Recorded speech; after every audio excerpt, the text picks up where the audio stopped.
اللهم ربنا لك الحمد كما ينبغي لجلال وجهك ولعظيم سلطانك، لا نحصي ثناء عليك أنت كما أثنيت على نفسك. اللهم صل على محمد وعلى آل محمد كما صليت على إبراهيم وعلى آل إبراهيم في العالمين إنك حميد مجيد. ربنا اغفر لنا ولإخواننا الذين سبقونا بالإيمان ولا تجعل في قلوبنا غلا للذين آمنوا ربنا إنك رؤوف رحيم. ربنا لا تزغ قلوبنا بعد إذ هديتنا وهب لنا من لدنك رحمة إنك أنت الوهاب. اللهم إنا نعوذ بك أن نشرك بك شيئا نعلمه ونستغفرك لما لا نعلمه. اللهم إنك عفو تحب العفو فاعف عنا. اللهم إنا نسألك العفو والعافية فاعف عنا يا كريم يا الله. بەڕێزان خۆشەویستان، دووبارەیەکەمەوە زۆر خۆشحاڵم کەوا جارێکی دیکە بە خزمەت جەنابتان گەیشتمەوە، هەرچەند زۆر دوور نەچووم کە ئەو چەند ساڵی لە تورکیا بوومە، لە شارێکی لۆ شارێکی عادەتەن 15 ساعات و 10 ساعات و 20 ساعاتە ڕۆین. ئەو شوێنانی وەکو سۆران و هەولێرە لێک نێزیک بن ئەوان بە سەفەر حسابی ناکەن، هەر لە مەحەلێکی لۆ مەحەلێکی جاروەیە لە ئەستەمبۆڵ دەڕۆی ساعاتێکی دەڕۆی ساعات و شتێکی دەڕۆی، یانیەوە حسێب کە سۆران مەحەلەکە لە هەولێرێ یان هەولێر کەسکەتێکەکەین و هەولێر حسێب کە عایدی سۆرانەوە حساب بکەن، یعنی هەروە حساب کە لێرە من بەس تۆزێک ماڵم دوورتر بردیە. ئیتر من بەدڵ هەر لە خزمەتتاندام، ئێوە کەسی منن، خۆشەویستی منن، برای منن، خوا لێتان ڕازی بی، دوعای خێرتان لۆکەم لە دوعای خێر بێ بەشم مەکەن، هەر ڕۆژێکی شەکشتان بە من لە خزمەتتاندامە. ئەمەوێ باسی بابەتێکتان لە بۆ بکەم. دائیمە لەناو بازاڕ شتە کە ئەزمە بێ، کە قەیران بی، کە نەبی، لە شوێنێکی کە دەستکەوی زۆر خۆشە. ئەو مەوضوعەیە منیش باسی شخصیەتی ئیسلامی چۆن دروستە بێ، کەسایەتی موسڵمان چۆن دروستە بێ. گەورەترین قەیران کە بەسەر ئومەتی محەممەد داهاتێ صلی الله عليه وسلم نەبوونی کەسایەتی موسڵمانە، نەبوونی کەسێکە کە هەموو شتەکانی موسڵمانانی لێ هاتبێتە جێ. وەرە هەر یەکە لە خۆمان لە بێژینگی ئیسلام بدەین، نەک لە هێرینگ و لە سەرەدیش دەرناچین. ئەو گەنجانە نازانن سەرەد و بێژینگ و هێرینگ و وانە چییە. کاتی خۆی شتەکە بووکونی زۆر گەورە بوون، دانەوێت شتێ پێ تەسفیەکەن پێیان دەگۆ سەرەد، لەوی گچکەتر بێژینگە، لەوی زۆر گچکەتر هێرینگە. جا ئەمە بەڕاستیتان پێ برین لە شتە گەورەکان هێشتا نەجات نەبووین، یعنی لە گوناحی گەورە جاروێ نەجات نەبووین. جاروێ موسڵمانە، نوێژێکە، ڕۆژێگری، زەکاتێدا، کەیفی بە حەجێ دێ، حەزی لێیە 100 ڕکعاتی بکە، بەس مەعامەلەشی لە بازاری لۆ ڕێکەکەوی دڵی نایە پرسی یەک مامۆستای بکە، دەڵێ مۆ چیش دەکەیت؟ دەڵێ وەڵای ناوێرم بڵێم. ئێلۆ ناوێری؟ وەڵە نە کوڕی بابی. ئێ قوڕ بەسەر ئەتو نوێژت لۆ چێگە تووشی ڕیبای هاتبی؟ خۆ لەو دنیای گوناهەک لە پاش شیرکی لە ڕیبای گەورەتر نییە، یعنی ئەتو لە هیچ زەر نەچووی. یعنی ئەوە کارەساتە ئینسانی موسڵمان کەسایەتی پارێزراو نەبی. موسڵمانە شتکە دینی زۆر ڕێک و پێکە، ئەتو پێت وایە ئەو کەسە زۆر چاکە، بەس کە هاتە سە کورسی پلەیەکی وەرگرت، پلەیەکی بەسیط بۆ وەزیر. خۆ وەزیری بەسیطە هالەکە خوای گەورە هیچ نییە، بوویە وەزیر. کاکە ئەو کابرای وەها دەگۆڕێت، جاری هەموو تەلەفۆنی قەپاتن، لە دەرگای 100 جار لە دەرگای دەرگەت لێ ناکەتەوە،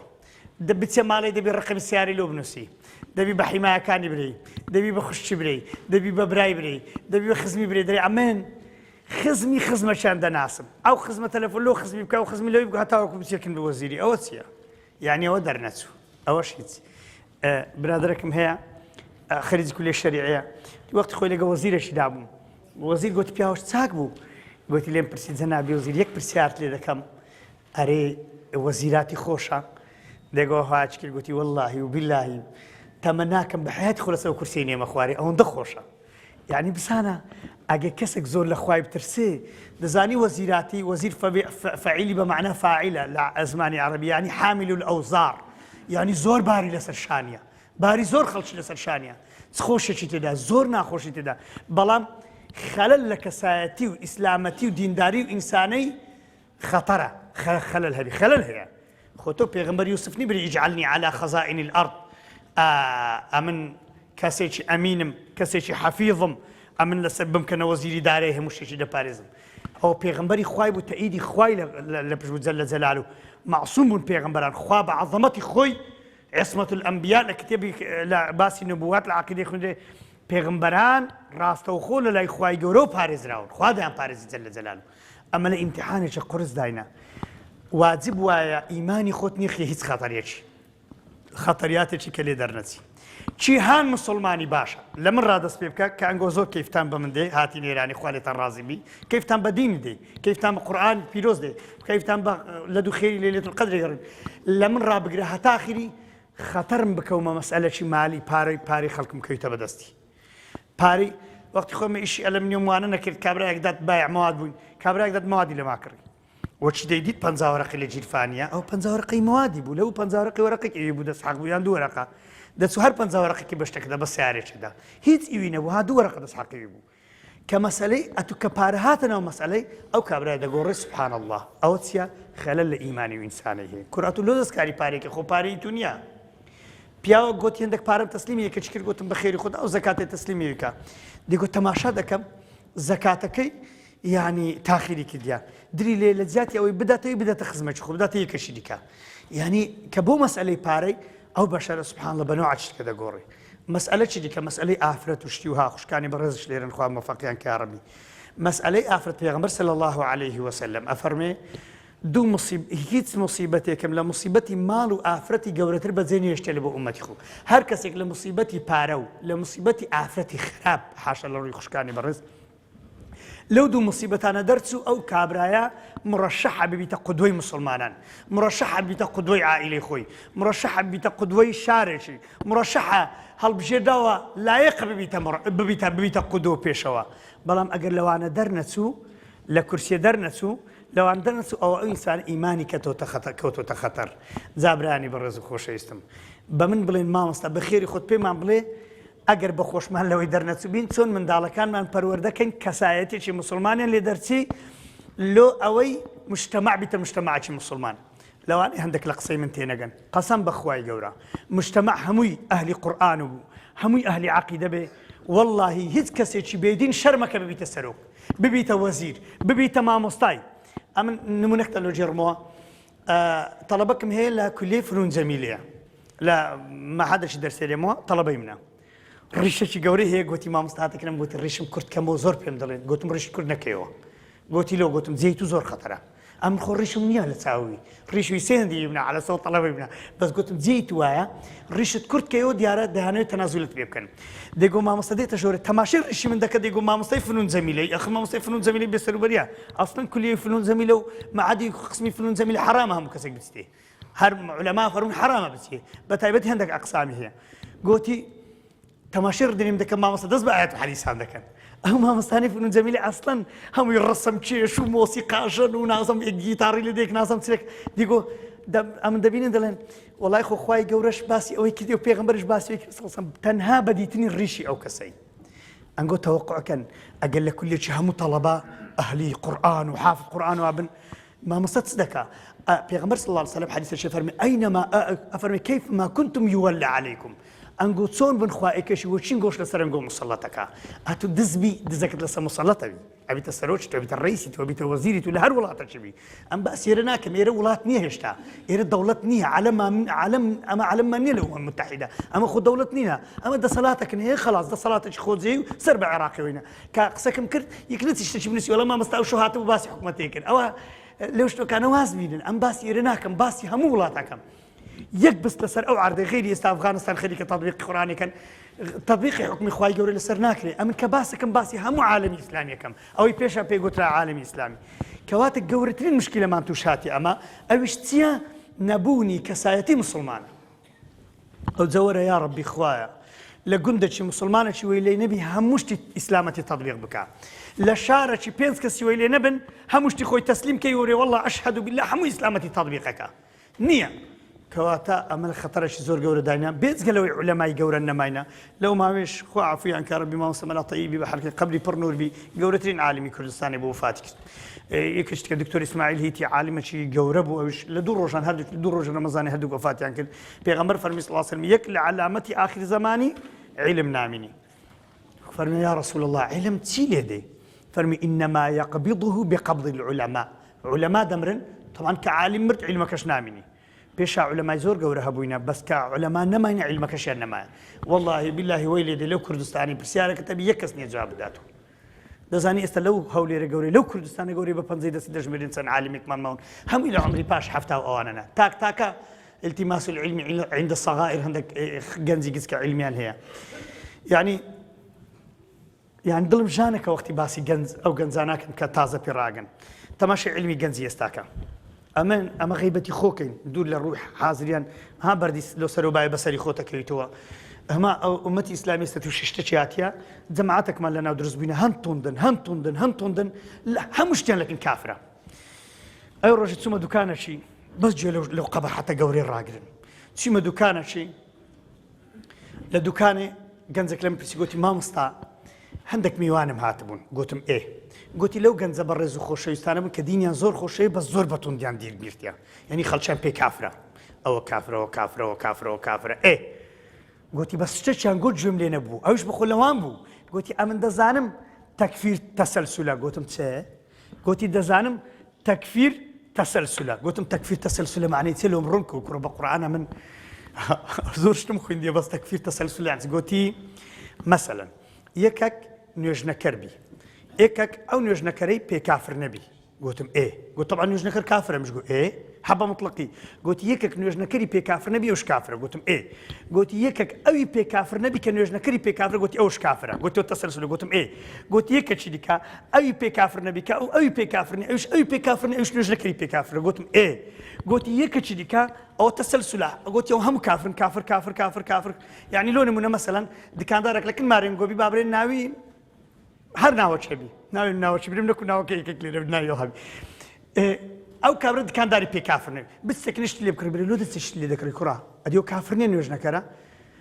ئەگە تو ئەوت پێ کافر نەبی کەشتی لە یعنی ئەو کابرا دکاندارەکەی پێ کافر نەبی ئەوش کافرە بابی وی ئەگە کوڕی خۆی پێ کافر نەبی بابەکەش کافرە کە کافرش بوو تەلاقی نەما یعنی ئەوش بیژیە حاشا والعیاذ بالله کە کافر بوو يعني ژنەکەی تەلاقی نەما دەبێتی لە خۆمێردی بکاتەوە مخەلەدە ئەبەدی لە جەهەنەمێ پەنا بەخوای گەورە ئەخەرەوانە موسیبەتن شتیان لەسەر دروست دەبی گوتم ئەدی ئەوەی ئەتو گوێت لێ نەبووە چییە گوتی مامۆستا گوتی عەفوم بکەن گوتی شتێکی پێ بوو گوتم ئەو لە چێ هینا گوتی وەڵاهی ئەوە چوینە ماڵەکی ئەو کابرا ئێکەشی پێ کافر نەبوو ئەویش نوێژنەکەری پێ کافر نەبوو بانەوش کافرە بی مادەم کافرە بی ئەوش غەنیمەیە ماری کافری غەنیمەیەم دەگە خۆینا لە ماریوی لا حول ولا قوة إلا بالله يعني تەکفیر سەری کێشا لە بۆ دزی لە مارەکی کرد لە ماری کابراکی مسلمان بەس چکە پێی کافر بووە گوت مادەم کافرە باوشتەش لی بدزم لەورێشتی کافران حەڵاڵە بەو خوای گەورە کە ئەو قسەی جێڕمەوە زۆر شەرمەکەمەوە یعنی ئەمن لەو کەسانە نیمە کەسم پێ کافر نەبی یعنی کەسێک ئێزیدێکی پێ کافر نەبی جوولەکەی پێ کافر نەبی مەسیحی پێ کافر نەبی ئەمیشەوە پێ کافر یعنی موسیبەتەوە بەڵام لەو خاتری خوای نوێژنەکەر کەنجی بە مطلقی کافرە نوێژنەکەر ئەگە بڕای بە نوێژێ نەبی کافرە بەس ئەگەر لە تەمبەڵی نوێژێنەکە حاکمی مسلمانان داوای لێ دەکات ئێستش حاکم نییە سێ جارە تەبلیغێکە ئەگەر نوێژی نەکرد ئەیکوژن بەس دەی بەنە قەبرستانی مسلمانان چونکە کافر نییە دەیشۆن نوێژەشی لەسەرەکەن ئەوە حکمی ئیسلامەتی وهانەیە بەس ئێستا حاکم نییە حاکم لەوانەی بەخۆ نوێژانەکە ئەمن حاکم چێ بکوژی بوازعەکە زۆری ئاڵۆزە برانی بەڕێز خۆشەویستم هەر گەنجە خەڵکی کافر کرد ئەتو ڕاست نەچیم چێت شۆچی لە ڕای خۆی خۆ لە تەکفیری خەڵکی بپارێزن کتێبان بخوێنەوە علمی بخوێنەوە یاڵا با ئەمن لۆتان باسکەم داخۆ چۆن کەسایەتێکی مسلمان دروستکەین لۆی ئەو مجتەمەعە تووشی ئەوەی نەبی دووسێک گەنجەوکە هیچیان نەخوێندیە خەڵکیان پێ کافر بی یان ئەم نوێژە لە دوم ناکەم پێ کافرم ئیبرام ئەگەم کافر بم وەڵڵاهی بیلای وەتەڵای بزانم کافرم هەموو شتێکەکەم ئەم خۆم پێ مسلمانەت لۆم پێ کافرە بە نەسی ئاەتە مسلمانم إمام أحمد قلت إمام الشافعي قلت نيوش نكر كافر إمام الشافعي فرمي إمام أحمد طلبي إمام الشافعي قلت نيوش نكر قلت باشا كافر بس دبيت مسلمان قلت والله أشهد أن لا إله إلا الله محمد رسول الله قلت وهو يشهد أن لا إله إلا الله قرب صار الشهادة دينية خرجتكم كافر يكي يعني أو خلاف بين علماء جورا بشتي خلافي فتوى لسشتي خلافي مدن هرشت خلاف بو برن والله خلاف لبين علماء هي أما عالمنينا لو ما اشتي خوينينا وشارز الدين يبين براني برزم يكم شد بتوي ئەو گەنج خۆت پەروەردەکەی و گەنجانش پەروەردەکەی دەبی پەروەردەیەکی قورئانی لەسەر قورئانی پیرۆز و سنەتی پێغەمبەر صلی الله علیه و سلم خۆمان پەروەردەکەین چونکە پێغەمبەر فەرمی صلی الله عليه وسلم فەرمی دووشمان هەیە دەستی پێوە بگرن قەت تووشی ضەلالەت نابن بەس دەستان لێ بەردەم ماڵ وێرانە بن لەن تەضیلوا ئەبەدا کتاب الله وسنتي كتابي خوای گەورە و سنەتی پێغەمبەر صلی الله عليه وسلم کاکە باشە قورئانێک 24 ساعت بخوێنێتەوە ئەو مەلائیکەتەی لە هەموو مەلائیکەتا گەورەترە چونکە قورئانی هینایەتە خوار و هەموو کتێبە وحیەکانی هینای لە بۆ پێغەمبەران هیناینا لەسەر گەورەترین پێغەمبەر نازڵ بووە ئەو قورئانە کە محەممەد صلی الله عليه وسلم لە گەورەترین شەو نازڵ بوو کە شەوی لەیلەة القەدر یاخوا ئەو شەو خوای گەورە بە قسمەتمان بکە ئەو خێرە یا رب العالمین وخوای گەورە هیدایەتی ئەوانەش دەکە باسمان کرد و لەمەش خۆش بی ئەگەر تەقسیرێکمان بەرامبەرەوان هەبی یا رب العالمین هیدایەتی مەش بداگە لەسەر غەڵەت بین یا رب العالمین کە پێم وانە ئەمە لەسەر غەڵەت بین ان شاء الله بەختەوەرترین کەس ئەو کەسەیە گوێ لە قورئانی ڕادەگری حکمی پێ دەکا لەبەری دەکا منداڵی خۆی لەسەر پەروەردە دەکا خوا لەوانمان حساب بکە یا ربی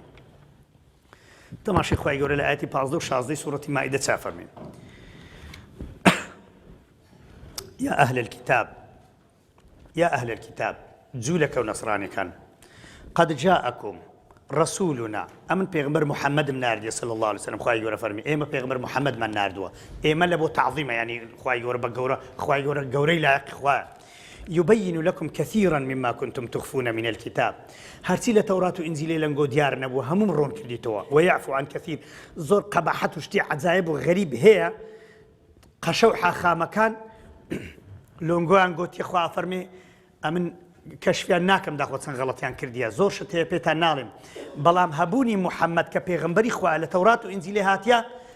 ئەمن لۆنگۆ کەشفەکەم خوای گەورە فەرمێ ئەی ئەهلی کتاب وەرنە سەرڕێ محەممەد المصطفى صلى الله عليه وسلم چونکە قد جاءكم من الله نور وكتاب مبين ئەو محەممەدە پێغەمبەرە نورە ئەو قورئانە نورە کتابێکی ڕوونکەرەوەیە يهدي به الله يهدي خواهی گەورە ڕێتان پێ پیشان دەدا من اتبع رضوانه ئەوانەی لەوەی لە دوو ئەوەی نەخوالیان ڕازی بی عجایب لەوەیدا جوولەکەش دەرێن ئەمە لە دوو ڕەزامەندی خواینا فەلەش دەرێمە لە ڕەزامەندی خواینا یەزیدێکش دەرێ وەڵام دەستوریە خودی ئەمە لە دوو ڕەزامەندی خوایمە بەڵام ڕەزامەندی خوای بە گوێرەی کەلامی خوای بەدەست دێ فەلەیەک بچی لە کەنیسێ شەو ڕۆژ عیبادەتی بکە لێی قبول نییە چونکە ئەو دینەیوی لە ناو قورئانی پیرۆزدا بە ڕێکوڕۆنی هاتیە ئیوی ڕەش بوویتەوە لەبەرەوەی دەستکاریان کردیە خوا ئەفەرمی جەلە جەلالوهو پێغەمبەر ئەفەرمی صلی الله عليه وسلم سبل السلام لەناو ئەو قورئانی هەموو ڕێگاکانی ئاشتی خوای گەورە ڕوونی کردینەوە ويخرجهم من الظلمات إلى النور وەرنەدەرێ لە تاریکایی گەنجەکان لە دووکەڵخانەی کافتریاکان وەرنەدەرێ لە بۆ مزگەوت هەوای پاچی مزگەوتەکان وەرنەدەرێ لە شوێنی زینا و فاحیشە و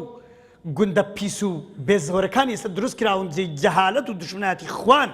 وەرنەدەرێت لە مەجلیسی پیا و خراپان لە بۆ لای ماڵی خوای وەرن جەلە جەلالوهو ويهديهم إلى صراط مستقيم ئەو قورئانە ڕێگاتان پێشاندە لە بۆ ڕێگایەکی ڕاست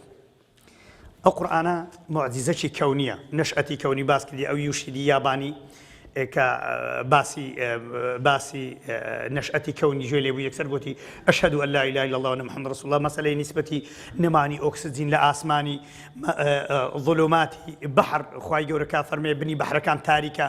یعنی لە ساڵی 1979 مؤتەمەرە کرا لە ڕیاض باڵمەری ئەمریکی عالیمەکی پرۆفسۆرێکی ئەمریکی بوو گوتی ئەی هاوار خۆ محەممەد غەواسی پێ نەبووە بیستە بنی بەحرەکان چۆن زانی بنی بەحرە تاریکە ئەگە ئەو قورئانە لە لای خوای نابی یەکسەر گوتی ئەشهەدو ئەن لا إله إلا الله وأن محمد رسول الله باسی طبیعەتی چیاکان کە وەتەدن دوو هەندەی دنیایان لەسەر لە بن عەردیە و باسی تەلقیح الریاح باسی خەڵقی ئینسان فخەلقنا المضغة عظاما پێغەمبەر صلی الله عليه وسلم خوێندەواری نەبوو چۆن زانی لە دوو مضغە یعنی ئینسان وەکی پارەنانی جووی یەکسەر ئێسک دروست دەبی یان وجعلنا من الماء كل شيء حي هەر شتێک 125 ئاوی تێدا نەمینی یعنی کارلێکە کیمیاویەکان هەمووی لە ناو ئاوێ نەبی ڕوونادەن ئەو شتانە بەشە پێغەمبەر چۆنی زانی صلی الله عليه وسلم ئەو ڕۆژەی ئەفرەتەکەم دیت لە گرتە ڤیدیۆکی دەرێ بۆ خۆم ژماردیتم کە خوای گەورە لە ئایەتی 28 سوورەتی بەقەرە فەرمێ 40 لەیلە لێکەم لەسەری ئایەتی ڕا حرفم هەژماردن هەتا 40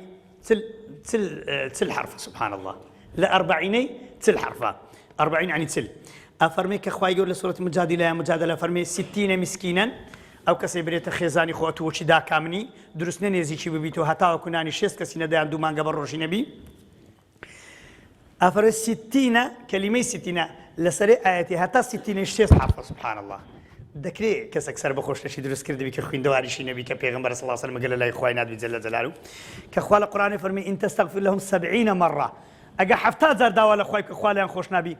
لەسەرەی ئاەتی هەتا 70 بژمێرە هەتا کەلیمەی 70 70 حرفە سبحان الله یعنی ئەوە شتێکی صدفە نییە ئەوە شتێکی هاکەدای نییە ئەو کەلامی باریە جەل جەلاله هەر کەسێکی لا تنقضي عجائب پێغەمبەر فەرمی صلی الله علیه و سلم عجایباتی ئەو قورئانی قەت کۆتایی پێ نایەن ئەرێ ڤیدیۆک براو بیتۆ لە ناو خەڵکی چێ دیتیتی ئەوەی مەلایەک مامۆستا ئیمامێک لە ناو نوێژەی پشیلۆکەک دێتە سەرێ پشیلەکە دەچی ئەوانەی سناپ شات دەگەدایە ئەوە گەڵب و مەڵ بوشتوانە دەوی پشیلە لە سێرەدا دەنێ گەڵ بوشتی لێ هەڵدەستی عەلەسەوە ماچی دەکا دەزانن لە 8 ملیار کەسی دنیا 8 ملیار کەسە 1 ملیار کەس ئەو ڤیدیۆی دیتی سبحان الله یعنی لە 8 کەسی سەر ئەو عاردەی کەسێک دیتیتی ئەوە یعنی چێشتا دەزانن چ ئاەتی خوێند و چێ دەزانی یەڵا هەدیە دەمێت چێ زانین چ ئاەتێکی خوێندەوە مامۆستا لە پێشنوێژیەوە چی ئەو پشیلۆکە چۆ سەعێرەی مامۆستا مەڕوان هەدیەکە دەتێ دیاڵە چێ دەزانی ئاەتەکە چ بوو ئەو ئیما مامۆستا پرسیاریوە ناکەم خەمن نەبی ئەتو هەدیەکەی بدۆڕینی وەلەو بردنەوەی ئینشاءالله 327 چێ دەزانیت چ ئاەتێکی دەخوێندەوە مامۆستا جا تەماشای موعجزەی قورئانەکەن تەماشێکی خوای گەورە لە قورئانێ فەرمێ ئاەتی 149 سورەتی ئەنعام فەرمێ قل بڵێ ئەی محەممەد فەلیلله الحجة البالغة بەڵگەکانی خوای زۆر بەقووەتن فەلەو شاء ئەگە بیەوێ بە شتێکی گچکۆکە لە هەداکم ئەجمعین هیدایەتی هەمووتان دەدا بە پشیلۆکەشی 8 ملیار کەس تەماشای ئەو مەلایە کرد هەر سبحان الله موقفەکە و ڤیدیۆکە و ئاەتەکە یەک معناون یعنی خوا فەرمێ جەل جەلاله کوڕە هیدایەتینگۆ هیچ نییە بەخوای کەیفم لێوی بە یەک لەحظەی هیدایەتی هەمووتان دەم بەس دنیا ئیمتیحانە ئەم ڕێزم لەنگۆ گرتیەکە کە اختیارم دایتە دەستەنگۆ لە خۆتان ئازاد بن داخوا ئیمانێ دینن یان نا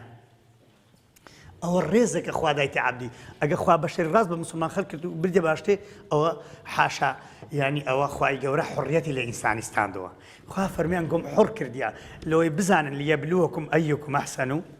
ئەحسەن چێ داخۆ چی عملی باشترەکە چێ دەرەجەی زیاتر دینی لەوەی کەس گلەیان نەکات دەی قورئان شافعە پێغەمبەر صلی الله علیه و سلم فەرمێ القورئان والصيام چی حەدیثێکم لە تەواوکە بێ هەدیەوە يشفعان يوم القيامة قرآن روجي شفاعتانك اقرأوا هذا القرآن تعاهدوا هذا القرآن اقرأوا القرآن فإنه يأتي شفيعا لأصحابه يوم القيامة دستورة الرباني شمولي استمراري انقلابي عالمية أو قرآن بيروزا نظام كلمات تيجيشتن يعني قرآن للا إخوائي هاتي جل جلاله بەشەرێک نییە داینابی لۆ خۆی پێغەمبەر داینابی صلی الله علیه و سلم یان کەسێک داینابییان لە کەسێکی وەرگربی نییە پێشوی هەر نەبوو ئەو شتانە یەک یعنی ئەو دەستورە کە کامل و شاملە دوو عالەمیە لە هەموو دنیا توانی قیادی هەموو عالەم بکە سێم شامیلە یعنی حەلی هەموو مشکلەکانی حیاتی تێدا قورئانی پیرۆز ئینقلابیە گۆڕانکاری بەسەر بەشەری دینی محەممەد ڕێفی خوابی پارێزی دەیگۆ چوم نەسیحەتم لە سز نەچێکردن گوتی کابرایەکان لێوی ئەستور ئەوانەی هەموو تاتۆ بوو دەگۆ مرجی موهانی هاتە پێشی دەیگۆ هەموو سزن لێی پسابوون دەیگۆ بۆ بە مسلمان دەنگەکی گەورەی هەبوو دەیگۆ بۆ مسلمان دەیگۆ پێشنجی هەرچی بۆ کسی لێدا بە حساب کە دەیکوشت لە ناو سزنێ دەیگۆ کە بۆ مسلمانێکی نەرمۆکە 100 زلت لێدا بە ئاوری ناداوە سبحان الله انقلاب بەسەر بەشەردینی ئەو قورئانە انقلاب گۆڕانکاری بەسەر دینی هەندێک کەسێ دوعا لە خەڵکێکە یەکێک دوێنێ تەلەفۆنی لۆ کرد گوت مامۆستا گوتیەوە لەکن کەعبەیمە دوێنێ شەوێ قلت لكن كعبيمة وهدانيشتي مدريم خواه أو أملا أحمد إلى السوران دركت يا ربي خواتو شي سرطاني كي خوات سوا كاني كوركي خواه وهي لبكي قلت كورة برايا من إذا باشا اللي باتي ودو عنده دعاء لك خواه هدايتي بدا ما بتسبب من بري استاو كابرات وشي سرطان يردو تساوي كورة بتسبب من بري دعاء هدايتي بكن داكو باب هيلا داكو باب لمن داري خوي توري يا ربي خواه كابرايا كيلا بازار ينقو زور بتان ديبينن سبحان الله دسلو زي الربي دا بيترجو ديقو بابم دعاء لك قلت يا ربي كرم قد بدا ستوانيه يبقى شبابي قرب السر بابي نزان وغريب دبري يا ربي خوايا او كرم هن لو باش بكي همو بيخني بين والله بالله افرتك هبو صور دقه بياو من دار وزيران وخزمي خوي خرابو افرتك شد كم ديد بتسايخم زانتي دعاء له دك ديقو يا ربي خوا هن باش بكي هم بيخني بين قسم بخوا استو عائله هم بوجني خني بينا لەگەر هەر هەمووان باشە ئیکاکە دوعای چاکۆن ئەی هاوار یەکدەری خوا بەسەڵاتی لە ناوبەی سەرعاو بنیکەی ئەو بنەماڵی هەڵێ بکەی ئەو نزان کوورە دەبرێ یا ڕەبی خوددا چاچیان کە هیدایەتیان کە ئەگەر ناخوا یەکێکی باشتر بینی کورە تۆ هەمەری خوا لە ناوچی برێ یەکێکی باشتر بێ ئاخر دوعان لە سەدامی کردن چمان بەسەر هات دوایە یعنی کابرایە تەمەنا بە حاڵی زمانی سەدامی ئەخواستو بزانن دوعا بکەن ئەتو دوعای هەلو باشتێکی بری خوایە بەبێ عەزاب و حسابین بێ باشتی دوعای هەرەکەی لۆ مردە بری خوایە مردەکەن بەبێ عەزابی بیستە باشتی بزانن دوعا بکەن ئەو نەزانینە پەروەردە نەبوونە بە قورئانێ دووربوونە لە مزگەوتێ ئەو گەنجە جوانی تازە قورئانی خوێندووە مامۆستا محەممەدی ئەو دەنگەئی ئەوەیە قەسەم بەخوای گەورە منافەسەی ڕەعەت کوردی و عەبدولباست و منشاوی بکە بەڵام یەک شتی کەمە وچیلەکن مامۆستاش ئیجازەی وەرگری چەندە مهمە کەواتە خۆشەویستان ئینسان بەخۆ فێرەشت نابی مامۆستا مەڕوان فەرمووی حەزرەتی جوبریل پێغەمبەری فێرە قورئان کرد صلی الله علیه وسلم خوا ئەیتوانی قورئانی بێختە دڵی پێغەمبەری صلی الله علیه وسلم نەزەلە به الروح الأمین نازلی کردە سەر دڵی بەڵام خوای گەورە کەلیمەی فێر کرد لۆ چ لۆی ئەمەش بزان لەکن مامۆستای فێر بین لۆی بەدەستی خۆ ئیشکەین لۆی خۆ پەروەردە بکەین دەی مامۆستا منداڵەکانی خۆ پەروەردەکەین دەی چەند شتێکتان پێ دەرێم لەوە پەروەردەی منداڵی جوان جوڵی ڕاگرن لۆ ئەوی خوا بە و قورئانەی بەرزیان کردەوە من یەک پرسیار ئەو وسلی بە زۆر نەخۆشە یەک پرسیار لێک هەمجار باشە منداڵی تو ئەگە ئەهلی قورئان نەبی چی استیفادە لە توێ ها تخوا منداری ناساڵح حەزێکی بیتە سەرۆکی وڵاتی ئەگە دوعای شەڕ لەو بابی خۆی بە تو برێن ڕەبی خوا بابشت لەناو بکە ئەتووی بابشت لە جەهەنەم بێ بکورێ کە ئەتووی لەسەرما مسەڵەت کردیا چی استیفادە لەو منداری کرد کوڕە بابە وەڵڵا منداری بەجێری ئیسلامەتی تەربیەت نەدەی قەسەم بەخوای لەو دنیات قازانجنە لەو قیامەتێت دنیاش هیچ نییە هەر دەڕوا بتانەوێ خوا لە قورئانێ فەرمێ بڵێن ربنا هب لنا من أزواجنا وذرياتنا قرة أعين واجعلنا للمتقين إماما خوایە ژن و منداری من وها لێ بکەیێ خود ببنە قڕەت العین قڕەت العین چیە یعنی وەچی دیان بینم چاوم پێ خۆش بی ئێستا کوڕی من بادبا لە جێ من وتاری دابامنەوە چەند ساری وتاری لەم گۆدەم کوڕەکەم هەبا ئێستا لە جێ وتارێکی لێی من خۆشتری دابا ئەمن لێرای دادەنیشتم وردە وردە فرمێسکم بە چاوەدا دەخوارێ نەک وەچی تورکەکان کە دەبینی کوڕەکەی دەنجی خۆشە وتاریدا فرمێسکیان بە چاوی دەدەی ئەوی چ خۆشە کوڕەکەی من چیتە سەر منەسەی قوربەسەری لەو دنیایە خوا ئەفەرمێت دڵت ئەو کاتی بە کوڕی خۆ خۆش بی کەوا ساڵح بی کە شتی چاک بکە کە ئەبەتو برێ بابەجیان ئەتوو شتی چاک بکە بابەجان ئەتوو خێرەشی بکە بابەجان بەبیری بینیتەوە لەو ئەوەی باب یارمەتی داکو منداڵ یارمەتی داکو باویدا چونکە ئەگەر لە بیدایەت پەروەردەت کرد من لم يكن له بداية محرقة لم تكن له نهاية مشرقة أو إلى بداية نسوته لآخر رونكاي نادا خواهي يقول أولادك كان مصالحك يا ربي داي چونکە قورئان حبلی خوایە جل جلاله حبل يعني سەرەکی لەکن خوای گەورەی لەکن باشتەیە في مەقعدی صدق ئەگە بەرت نەدا ئەزیەت ئازار زیندان نەخۆش عاجزی هەموو شت هاتە پێش دەست لێ بەر نەدا سەرەکەیت کەی لە بەهەشتەیە دەی مامۆستا دکتۆر محەممەد شەنقیطی ئەدەدۆ شتێکی دەرێ زۆر شتێکی غەریب و عەجیب دەڵێ بەشەر سێ عنسوڕە عەقڵە بەدەنە ڕوحە خدا سێشتی لەو سێشتانە ناردیە لۆ عەقلی بەشەری ئەرکانی ئیمان نادیان تؤمنە بالله ومەلائکەته وکتبه ورسله ئەو بەس لۆ عەقلی هاتینە لۆ بەدەنی ئەرکانی ئیسلامی هاتیە ئەشهەدو لا إله إلا الله برێ دەستی بکەوە بە زمان برێ وتقیم الصلاة نوێژی بکەوە وتؤتی الزەکات زەکات وتصوم رمضان وتحج البیت بە بەدەنی خۆ بڕۆ ئەوانە بکە ئەوەش لۆ بەدەنیە ئەو بەدەنەوەکەی دەڕزی ئەگەوانت نەکرد ئەو بەدەنت بەکەرچی هیچ نهات ئەگە عەقلەکەشت أن تؤمن بالله وملائكته وكتبه ورسله واليوم الآخر وبالقدر خيره وشره باستفادة لنا كر هيك نكر أدي لبو الروح هاتيا إحسان هاتيا الروح بقت أو قناعتي حسادة النبي قماني ساكت بخواي بي وهخواي ببرستي كأنه ما توي خواي بيني أجتوش خواي نبيني خواتو بيني أجت روحك جيش توي عقلت روحت بدنت هرسيك تسليمي خوايبون أو كساتيش مسلمانة اللي درزبو داي أوش بس الزور درستبي يا كمشت أو من دالي لناوس جداي شيء بآخر بحث كإستا لمبيتس أو قلك آخر بحث كنسلا على سمن دالي ناوس جداي شيء ضلن أشهد بالله كأفركان ها والفضل ما شهدت به الأعداء هر من دالك لناوس جداي شيء اشتكي زور جولي بو أوش لكن آسان دبي أو من دالو كتاندي لدو ساري وساري وي إجزائري قرآنهم لبرا ظهرت عندي دي السعودية قرآن شي زوان خنتو ساروني وكتمني لك ساروني داش دري هم روج سورة مريم لوليدا قرآن لوليدا والله هەر دایکێک قورئانی لۆ منداڵی ناوزجی خۆی لێ بدە کە هێشتا مانجی یەکەم و دووم سێمە قەسەم بەخوای لە بۆ قورئان لەبەرکردنی ئەو مندارە ئاسانە بی. ئەو باحیثەکان ئێستاوە دەرێن غەیرە موسڵمانن ئەوانە، ئەو نارێن قورئان دەرێن هەر شتێکی. ئەو یەک لە 3 ساڵی هەتا 5 ساڵی خەتەرترین مەرحەلەی تەقلیدیە. 3 ساڵ هەتا 5 ساڵ منداڵ تەقلید دەکەتەوە. محاولە بکە پێشەوایەکی باش بە،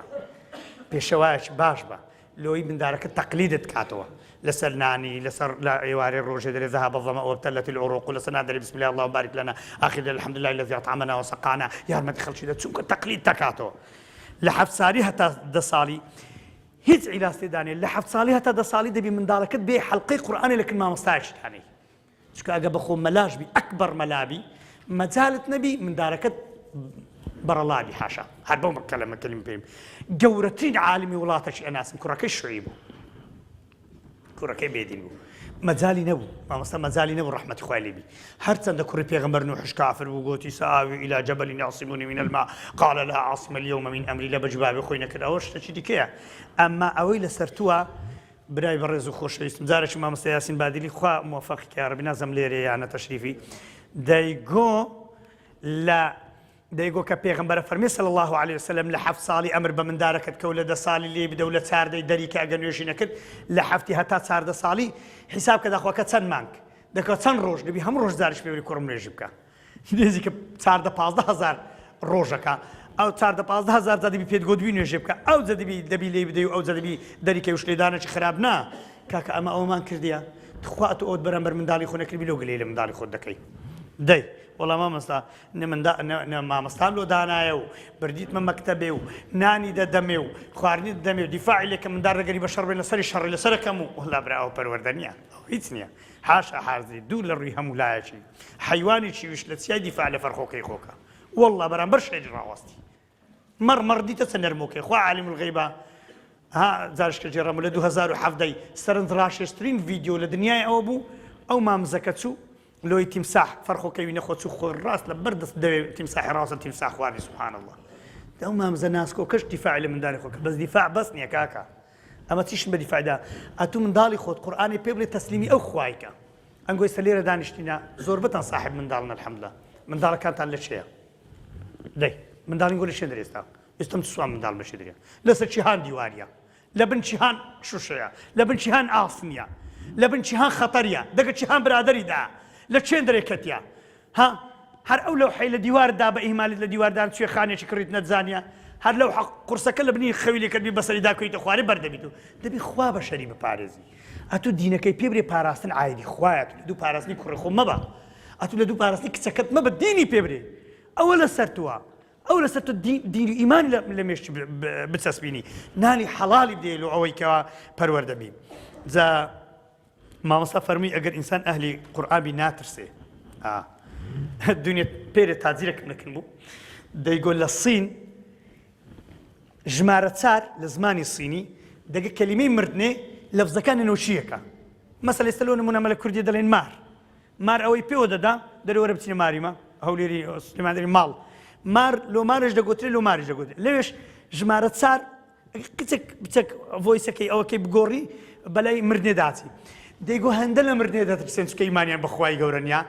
لە مەسعەدیش لە تابقی 4 نیان نووسێ 4 نانوێ مردنیان ببینێتەوە نووسیان 3 کۆ 1 مەسەلەن شتێکیان نووسیە ئەوەندە لە مردنێ ترسێن چکە بەشەرێک ئازیزانم بەشەرێک ئامادە نەبی بمری ها وشي محوي شاعي دري بضايع شو همو عمرم لما لا يعني همو دبي وقتي لبو الوقت بخوازم تاتيا بمرم او شو كملك الموت به يعني تلفون لو كان يعني مولي شي خوي تلفون لو كبريتو كاكس بين دمري اتو امادني بيسيو فيش خوي جور بس بمري صدقي بس فكركو است او دقيق فكركو دي خو مردن لها مشتي نزيك ترى بقوري قسكي الدنيا جنزوكا شي صار ده 15 سال زلت اللي داي مرت زلت شري داو يعني خلق امري وببردوام خلق امري باشە تو ئامادەی بمری دەی ئەگە ئامادە نەبی بمری ئەگە قورئان بی ئامادەی ببری هەموو وەختی یاخوا مەرحەبا بالمەوت یاخوا بەخێر بێ مردن لۆ ژیانی خۆی لە خزمەتی قورئانێ سەرف کردیە چیدی سەرتان ناشینم بە ئەو سارەش ئەو قەدەرە و ئەو ئەندازەیە بەس بی هەندێک دوعا نەکەین بەڵام بزانین دەرەیەکێک تووشی شێرپەنجەی بووە لە میسرە دوعای بۆ بکە ئەوانش لێ مەکە برانی بەڕێز خۆشەویست لۆ هەموو نەخۆشان دەڵێم خوایە جەن لۆ هەموو دوعایان یەکەم جار لەگەرە من الحەمدولله بڵێن بڕێن اللهم لك الحمد كما ينبغي لجلال وجهك ولعظيم سلطانك لا نحصي ثناء عليك أنت كما أثنيت على نفسك الحمد لله حمدا كثيرا طيبا مباركا اللهم صل على حبيبنا محمد وعلى آل حبيبنا محمد كما صليت على إبراهيم وعلى آل إبراهيم بارك على محمد وعلى آل محمد كما باركت على إبراهيم وعلى آل إبراهيم في العالمين إنك حميد مجيد طبعا خدايا أتو خداي باب آدمي خداي أو خداي كباب آدم ببي دايكو باب خلق كرد حضرة عيسى ببي باب خلق كرد حضرة موسى لدى سنجي فرعون الرزقار كرد ملوت كتشي قسكو كبو خدايا نجاة الدا يا رب العالمين هنات ساحلي بحر فرمود أو أي موسى دجمني خوم وخوت موالي كرد دجمني خوم وخوت فرعون دجمني خواو إي موسى بو ويلي كرد بناني فرعونش قورة بي معاشش بداته دايتشوي حتى شيريشي بداته ولا ناويشي بابا إزلي خواي قورة وهرتي بنو إسرائيلي كواببونا كالناس وفقير وغريب وجان ودو حضرة موسى كتنو هموش الرزقار كتنو بردني باشترين شويني سر أو زويش كفلسطين بو أو كاتي درين خدايا دەمەیە پێش دوعا مەدحی خوای گەورەتان بەبیر بینمەوە خدا ئەو خدایە بوو خدای پێغەمبەر محەممەد بوو صلی الله عليه وسلم کە لە هەموو ئاستەنگەکانی ژیان نەجاتیدا بە 23 سارە ئەو دینەی گەیاندە هەموو ناوی ئەو دینەی گەیشتە هەموو شوێنە تەڕوشکەکانی سەر ئەو زەوی ئێستا بانجی الله ئەکبەر لە نیویۆرک و لە تۆکیۆ لە دنیای بانجی الله ئەکبەر ئەدرێ و 200 ملیۆن مسلمان لە هیندستان دەڵێن ئەشهەدو ئەن لا ئیلاهە ئیلا الله 200-300 ملیۆن مسلمان لە سین لەگەر ئەو هەموو دژمناتەی کە هیچ مافەشیان نییە ئامادەنینە سەریان شۆڕکەن خوا ئەو خوددایە لە ناو جەرگەی سین و ئەوانە 200-300 ملیۆن مسلمانی خەڵک دەڵێن ئەشهەدو ئەن لا ئیلاهە ئیلا الله وأن محەممەد ڕەسوول الله ئەو خودای ئاگای لە پێی مێروستانێکی ڕەشە لە چیایەکی ڕەش لە شەوێکی تاریک و ڕەش کە دەجولێت و کە هاوار دەکا حەزرەتی سولەیمان فەرمووی بڕۆن بگەڕێن و دوعای باران مەکەن خدا دوعای ئەو مێروستانی قبول کرد پەلۆکەکانی بەرز کرد تۆ دەڵێ خوایە بارانم لە بۆ بارینە خوای تۆ ئەو خودایەیە کە لە نەبوونەوە بەشەریها خەڵق ئەکا کە ئینسانی لە سەرەتان و نەخۆشەکان نەجات دەدە و دێتۆ ناو خەڵک و خۆشەکانی خۆی و دەزانی بە حیاتی خۆ نەخۆش نەبووە هەزاران نمونەش لەسەر ئەوەی هەیە و بێزگە لە پێغەمبەران بێزگە لە 124,000 پێغەمبەری بێزگە لە خودای ئەو هەموو مەلائیکەتانەیە ئەو هەموو مەخلوقاتانەیە وەکو دەڵێن 180,000 نوع مەخلوقات لە بەڕ و 180,000 نوع مەخلوقات لە بەحر و هەمووی لە بندستی ئەو خودایە جەل جەلالو و هەمووش کۆ دەکاتەوە ئەوانەی بیانی حەشر حسابیان کە و هەر هەمووش لە مەعەرەساتی قیامەت ڕادەوەستن لا تسمع إلا همسا یەک کەس دەنجینایە لە هێن و هەناسەی و زیاتر کەسێک دەنجینایە هێشتا خوای گەورە تەجەلای نەکردیە دەست بکە بە مەحکەمەی ئەو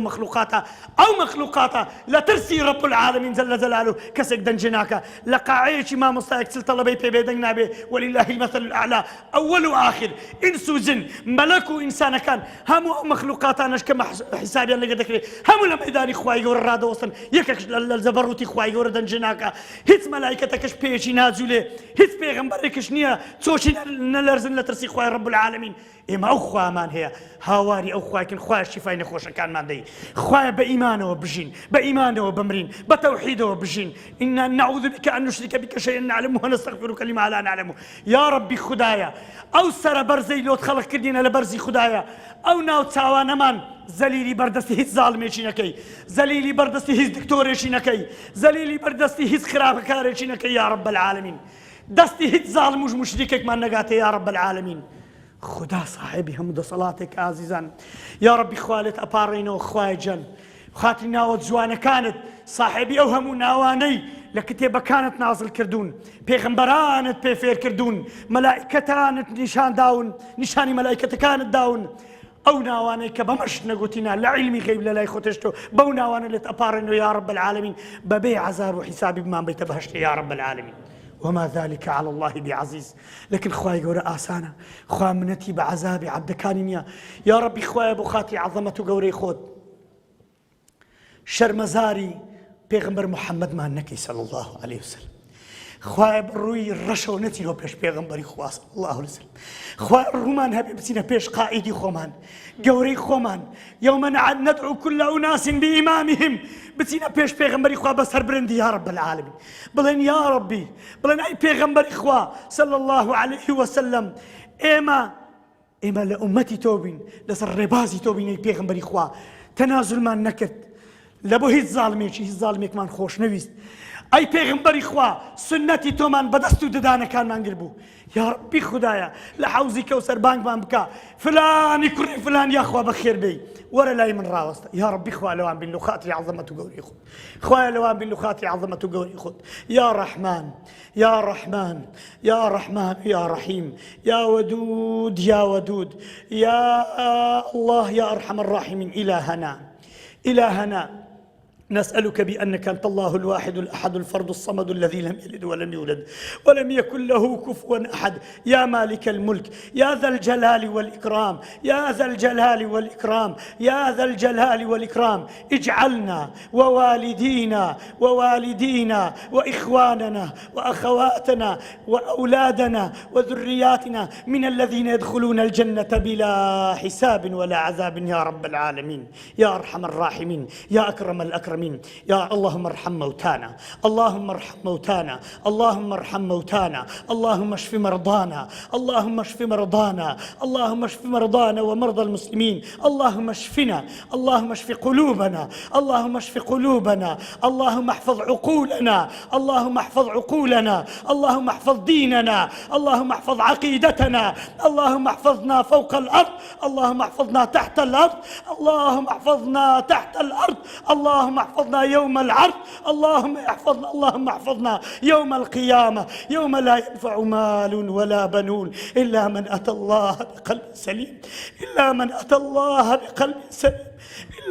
الله بقلب سليم يا ودود يا أرحم الراحمين يا ذا الجلال والإكرام يا ذا الجلال والإكرام منزل الكتاب هازم الأحزاب منزل الكتاب هازم الأحزاب انصر المسلمين المظلومين في كل مكان أنقذ علماءنا من سجون الظالمين أنقذهم يا رب العالمين خواه زندانيا كان من آزاد كي خواه زندانيا مسلمان كان من آزاد كي لبندستي الظالمان لولاتان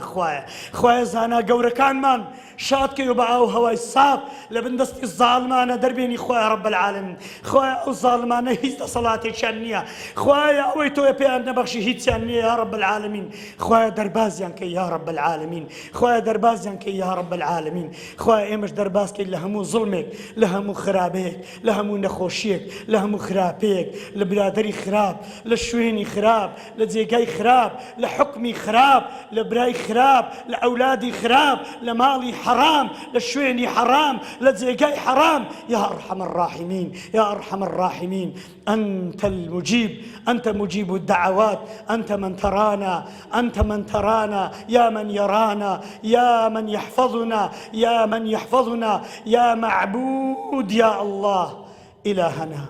إلهنا يا أرحم الراحمين اللهم استجب دعاءنا اللهم استقم أحوالنا اللهم احفظ ذريتنا اللهم احفظ أولادنا اللهم احفظ المسلمين في كل مكان اللهم انصر المسلمين في فلسطين اللهم انصر المسلمين في كل مكان في مشارق الأرض ومغاربها يا رب العالمين خوايا أولا تمان ببارزي لهمنا خوشيك خوايا أولا تمان ببارزي لدستي خراب لدستي ظلم لدستي كافران لدستي بيدينان لحكمي طاغوتان لحكمي بيدينان خوايا مزقوتكان مان آودانكيو خوايا گنجكان مان بجر باوشي إسلام باوشي قرآن خوايا أوزي لي إيما دادي أو من دالاني إيما دادين خوايا رايتي لا إله إلا الله برسكنوا خوايا سيدي كنكونا بندستي ظالمانو توب وتياري دجمنان لسريان فلسفة لنا يا رب العالمين يا أرحم الراحمين يا الله يا الله يا الله يا ذا الجلال والإكرام يا أحكم الحاكمين يا ربي خدايا أقر دعاء كمان قبولنا بن لبرقناهك خوايا لو قناها من خوش بي يا رب العالمين كنالي دعاء كان من قبولي خوايا استقامة من ببخشي يا رب العالمين خوايا أوكاتي آخر كلمة ما لسر أو دنياي بلين أشهد أن لا إله إلا الله وأشهد أن محمد رسول الله. زور بنرمي شيطان زلت ما بينبا خوايا لبهشتاني خود زمان كيتوا خوايا يك لحظة نما ستيني خوايا إما تحمل يا قريد جهنم ناكن يا رب العالمين. خوايا لو كسان بين لبهشت بمن ضلي أي عبدي من أمن أتمديتي لسر جناحا بلام عفو كردي بلام فصحم نكردي يا من يرانا على الذنوب ويحفظنا ويسترنا. أي خواي كأمان بيني لسر جناهان مسلمان هند بيني لسر جناهان بلام ستريان دكي ليت أبارنو يا رب العالمين بردوان مانك لسر أو دين ودين داري. وصلى الله على سيدنا محمد. آمين آمين والحمد لله رب العالمين. اللهم صل على سيدنا محمد وعلى آله وصحبه وسلم. اللهم صل على حبيبنا محمد وعلى آله وصحبه وسلم. اللهم صل على شفيعنا محمد وعلى آله وصحبه وسلم. ربنا لا تؤاخذنا إن نسينا واخطأنا. ربنا ولا تحمل علينا إصرا كما حملته على الذين من قبلنا. ربنا ولا تحملنا ما لا طاقة لنا به واعف عنا واغفر لنا وارحمنا أنت مولانا فانصرنا على القوم الكافرين. آمين آمين. صلى الله على سيدنا محمد. الحمد لله رب العالمين.